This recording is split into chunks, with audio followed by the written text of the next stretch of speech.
Alright, from the morning of. I wasn't feeling perfect. I said in my vlog I was feeling pretty good. Just wasn't like top. Just slightly off for whatever reason. I don't know what it was. Maybe not being as picky with what I was eating and sleeping, and how I was sleeping I should say, compared to the run into Ironman. Maybe it was my half marathon run that I did 2 weeks prior real hard. I don't know.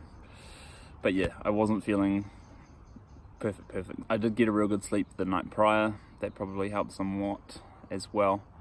I took 6 Ironman gels with me. They were from leftovers from my Ironman, and I only had 4 on the run. I did have 1 after it as well.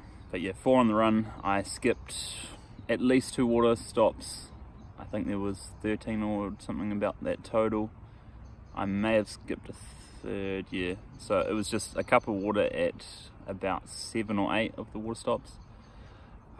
Kept from the gun. I was around the 3:15 pacer, but I thought it's going to be too much to hold on to 3:15 pacer, so I just ran my own run from the gun. Took off at, I was just aiming to hold 4:40. I thought 4:40 would be good, and then that would allow me to fade in the later parts of it, and then go up to kind of about 4:44 average, and then that would have given me a 3:20 full time. But yeah, running out to about halfway, there's the hills out the back of the course. I was right on pace at 4:41 average, I think it was, and then from then on I started to slow down. Couldn't really recover, well, couldn't really hold the pace that I wanted, 4:40ish. Yeah, the pace just was higher than what I wanted it to be, and I thought, rather than just drilling it and fading with, I don't know, 5-10k to go, and I just thought, alright, today's not going to be exactly what I wanted, but that's okay.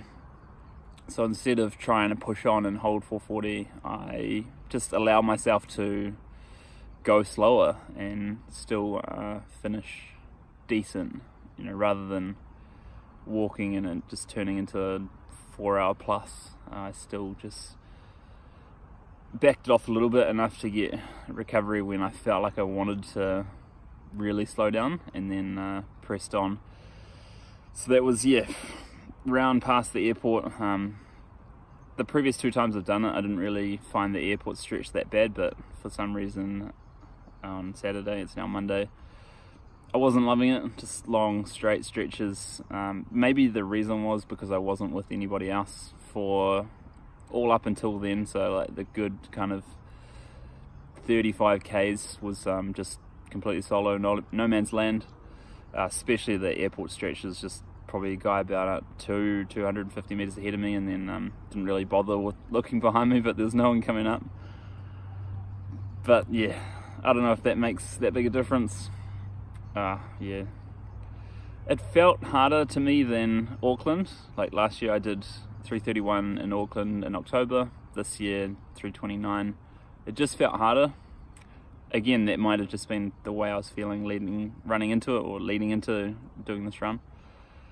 But anyway, so yeah, pace is getting a bit more sad towards the just getting back in towards town, and with about 6k to go, the 3:30 paces actually came past me, and I thought, that's weird, because I still wasn't anywhere near, but I was still running at like 4:53 or 4:50 something, and yeah, they came past me, and I thought, wow, they surely are ahead of time. And then ran with them for a bit, kind of detached a little bit from them, but maintained kind of about a 50-meter gap.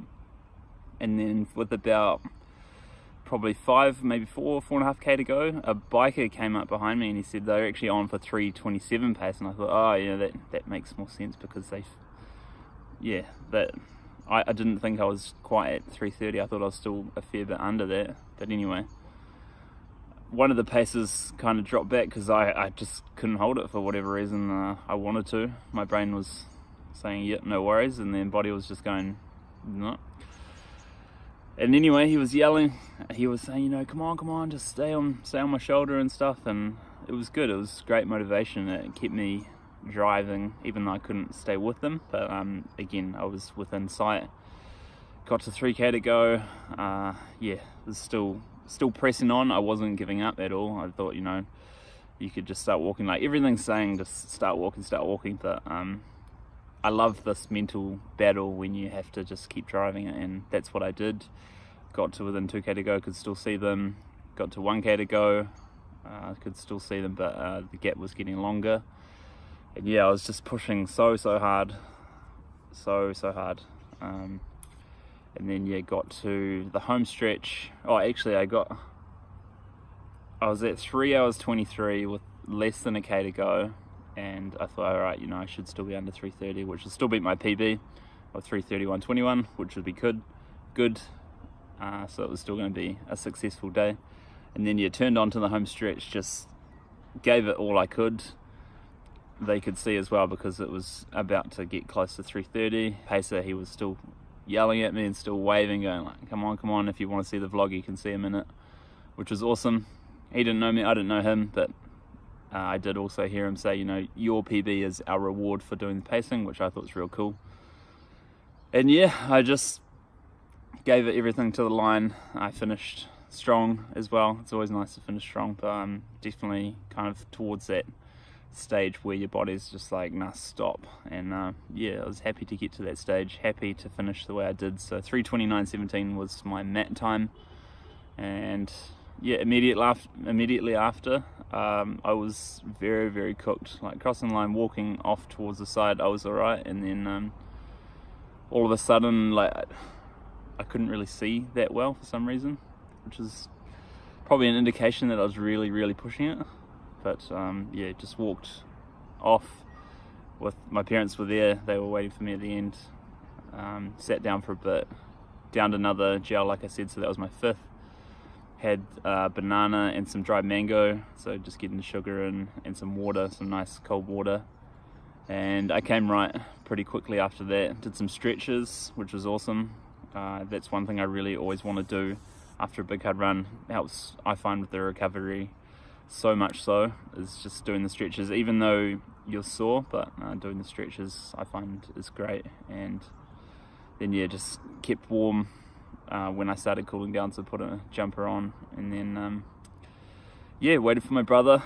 He finished about almost half an hour quicker than his last time. His last time was 5 hours 24. He ended up doing 4:56.49, so well under his 5 hour goal, which is awesome, so I'm stoked for him. And yeah, that pretty much wraps it up. After that, went to the pools, had a nice dinner, and today is now Monday. I'm recovering well, I'm walking alright. Calves are definitely tight. A couple of other things are a little sore, but compared to marathons in the past, I am in far better shape on day 2 after it than I was before, so I'm very happy with that. I'm as motivated as ever going forward. I will not stop until I get a 2:59, and yeah, I'm still debating whether I'm gonna sign up for an ultra, but it's looking pretty well likely for next year. If you do have any questions, post them down below. I will get back to you. Thanks for watching. I'll see you in the next video.